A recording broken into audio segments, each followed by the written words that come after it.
Quando você fica com febre, você confia o suficiente no seu tato, colocando a mão na testa para saber se está quente, ou você usa algo mais preciso? Vem comigo que no vídeo de hoje vamos falar sobre termômetro e a física por trás desse simples instrumento que usamos no nosso dia a dia.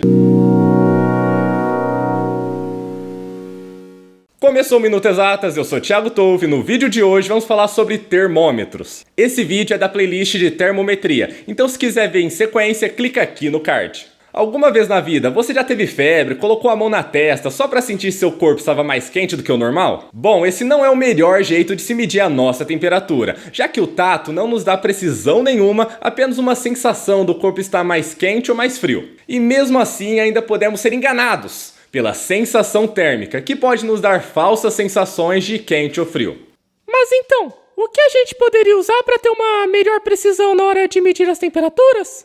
Bom, Thomas, a gente vai usar um simples termômetro que eu tenho certeza que você tem aí na sua casa. Se você quer entender como funciona um termômetro, já se inscreve no canal, ativa o sininho porque aqui você vai aprender exatas de verdade. O mais simples deles é o termômetro de mercúrio, que basicamente é feito com um tubo fechado na parte de cima, enquanto que na parte de baixo vamos ter um bulbo, que nada mais é do que um reservatório para a gente guardar esse mercúrio.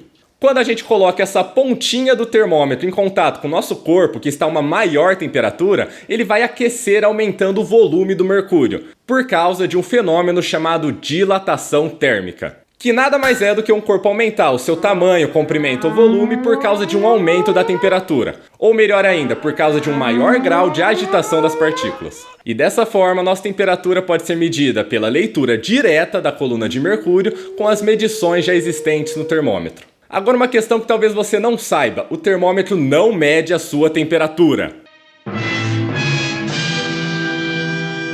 Isso mesmo, o termômetro não consegue medir a sua temperatura e de nem qualquer outro corpo, ele só mede a sua própria temperatura, a temperatura do próprio termômetro. Estamos sendo enganados! Enganados! Minha vida é uma mentira! Não, Thomas, não precisa ficar desse jeito, o termômetro ele continua funcionando muito bem. Quer ver? Como você usa o termômetro, Thomas?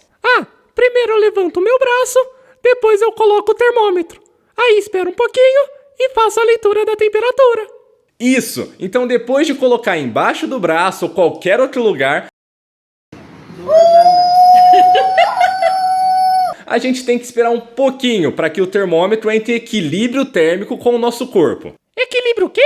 Equilíbrio térmico, Thomas. Pensa só, geralmente o termômetro está numa temperatura menor do que o nosso corpo. Por causa dessa diferença de temperatura, vamos ter um fluxo de calor, passando do corpo de maior temperatura para o corpo de menor temperatura, que vai ser o termômetro. Isso vai acontecer até que o meu corpo e o termômetro estejam na mesma temperatura. Pera, então se nossos corpos estão dando calor pro termômetro, nosso corpo não devia diminuir a temperatura?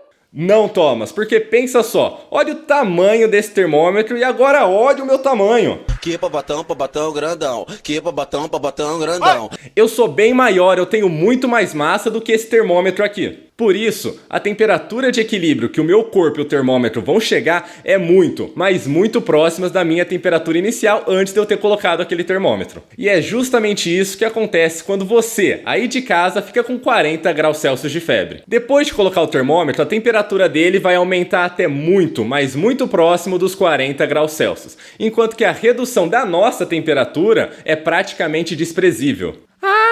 Então nós podemos confiar no termômetro? Sim, podemos confiar nos termômetros, pelo menos nenhum nunca mentiu pra mim. Agora chegou o momento, dúvida que você não sabia que tinha até eu te contar. Na aula passada eu expliquei que a temperatura é uma medida do grau de agitação das partículas. Então, se eu preciso de partículas, eu preciso de matéria para medir a temperatura das coisas. Então, o que um termômetro mediria se eu colocasse ele no meio do caminho entre a Terra e o Sol? Se no espaço só tem praticamente vácuo. Bom, pela nossa definição, não daria para medir a temperatura em um local sem partículas. Mas no espaço não tem nenhuma partícula? Tipo, nenhuminha mesmo? Na verdade tem, mas a densidade é muito baixa. Por exemplo, se a gente pegar 1 centímetro cúbico, que é o tamanho de um dadinho que você usa para jogar seus jogos. Do Labela? Não, Thomas, graças a Newton que não. Imagina se ele entra aqui e começa a quebrar nossa mesa. Quer quebrar minha mesa, mano? Mas então, nesse dadinho aqui de 1 centímetro cúbico, só teriam 5 partículas. Agora, se a gente for analisar uma única gota de água aqui na Terra, ela vai ter por volta de 1,67 vezes 10 a 21 partículas. Isso é muita partícula, o que é praticamente incomparável um com o outro. Então, o que o termômetro mediria é o calor, as ondas de calor que saem do Sol e chegam até a Terra. Como o nosso termômetro está posicionado entre esses dois astros, ele iria receber essas ondas de calor entrando em equilíbrio térmico e podendo medir a temperatura por volta dos 100 graus Celsius. Então é isso aí, espero que tenha gostado. Se você ficou com alguma dúvida, deixa aqui nos comentários. Essa foi a aula de hoje, muito obrigado e até a próxima!